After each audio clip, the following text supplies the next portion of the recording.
Bonjour Eva, bonjour Marcelin, bonjour à tous. Je vous propose de découvrir la une de vos journaux en ce jeudi 18 mai 2017 et on va démarrer avec Fraternité Matin qui titre « Beau des militaires, gendarmes, policiers, gardes pénitentiaires, douaniers ». Tous les décrets d'augmentation ont été signés hier. L'application sera effective en janvier 2018.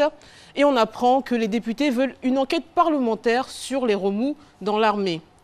La une suivante, c'est celle de l'Expression qui revient sur les dernières instructions du chef de l'État après l'accord trouvé avec les mutins. Et on apprend que l'eau va manquer à Trècheville, Marcory, Koumassi et Port-Bouët, nous dit donc la couverture du journal. On poursuit maintenant avec le quotidien Le Mandat, qui revient sur le même sujet que Fraternité Matin. Beau, indemnité des FACI et des forces paramilitaires, l'État augmente tout. Affaire, la CIE et une entreprise chinoise à couteau tiré, les dessous d'une facture qui vaut 249 millions de francs CFA. C'est la une de l'Inter maintenant qui va apparaître à vos écrans. Le quotidien titre « Ouattara menace de quitter le pouvoir, ce qu'il a confié à des proches ». Alors cette information, je la développerai dès le démarrage de la revue de presse tout à l'heure. Autre information, après les militaires, c'est au tour des fonctionnaires, ce que l'on craignait, avec l'appel de Zadi Gnagna, pas d'argent, non, sans notre argent, pardon, pas d'examen. Un autre journal va s'afficher et c'est Soir Info maintenant qui titre « Deux nouvelles menaces à craindre après la dernière mutinerie dans l'armée ». Et on apprend qu'après 2 ans de détention, Dano Djedje, Kwa Justin et Daï Nestor seront jugés demain. Et pour clore cette titrologie, la une de Notre Voix qui titre donc « Le jour où le pouvoir a tangué » et vous dit comment tout s'est dénoué. Et à l'international, le président français Emmanuel Macron a dévoilé son premier gouvernement. C'était donc vos titres et je reviens pour une revue de presse complète juste après le journal aux alentours de 6h45. À tout à l'heure. J'en profite pour saluer tout mon village de Taïragoué. Alors on démarre avec cette révélation de l'Inter, parue dans le dernier numéro de la Lettre du Continent. Le chef de l'État, Alassane Ouattara, a menacé de démissionner de sa fonction ce lundi 15 mai. Et vous vous demandez pourquoi? Eh bien visiblement à cause de l'incapacité de son entourage et de la hiérarchie militaire à gérer le soulèvement des 8400 soldats. L'information a été confirmée par des proches du chef de l'État. Menaçant de quitter le pouvoir, le président a confié à des collaborateurs qu'il a donné à la Côte d'Ivoire plus qu'il n'a reçu. Depuis sa prise du pouvoir en 2011, Ouattara ne s'est donné aucun répit pour oppositionner son pays au plan international, au dire d'un informateur. Et un travail qui est depuis fragilisé par les récentes mutineries qui repositionnent la Côte d'Ivoire comme un pays à risque. On parle encore de la mutinerie avec Notre Voix, qui rappelle qu'à l'instar des précédentes, cette énième révolte s'est soldée par un lourd bilan. 4 morts et plusieurs blessés par balles, des biens publics et privés détruits ou emportés. Et à cela s'ajoutent les pertes économiques pour le pays, les traumatismes et autres préjudices moraux subis par les populations. Ce triste bilan appelle des interrogations. La première, l'État avait-il le cash nécessaire pour payer les primes?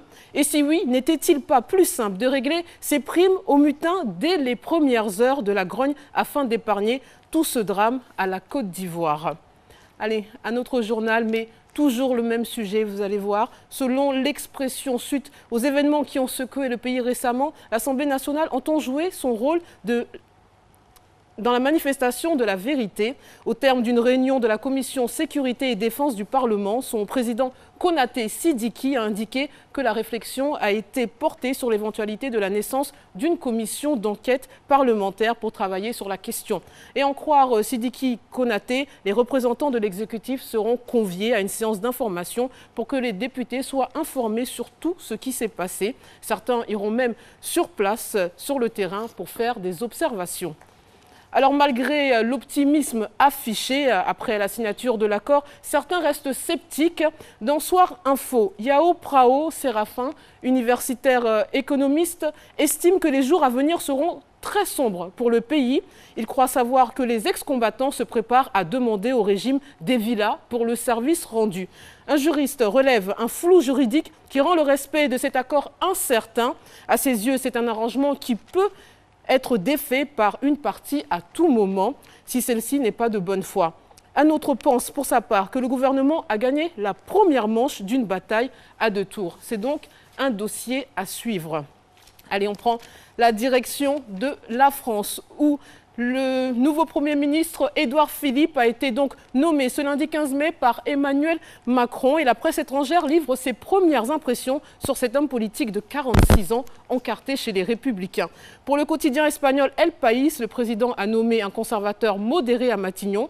Le journal de Madrid souligne qu'Édouard Philippe coche une autre case des souhaits d'Emmanuel Macron, l'ouverture au-delà des divisions droite et gauche.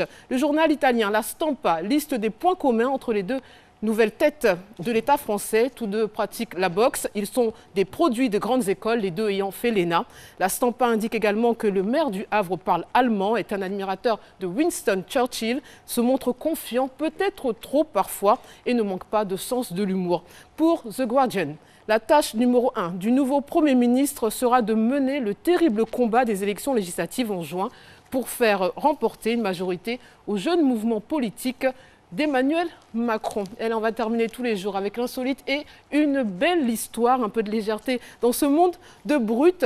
Un homme et sa fille ont découvert une lettre dans une fissure de leur plafond, adressée à un inconnu et qui date de 1945. C'est une lettre d'amour. On peut y lire « Je t'aime Rolf, comme j'aime la chaleur du soleil et c'est ce que tu es dans ma vie, le soleil autour duquel tout le reste tourne pour moi ». Ce sont les mots de Virginia, décédée malheureusement en 2011. Et on a retrouvé le destinataire, Rolf Christophersen, âgé de 96 ans, qui s'est dit très touché par cette découverte.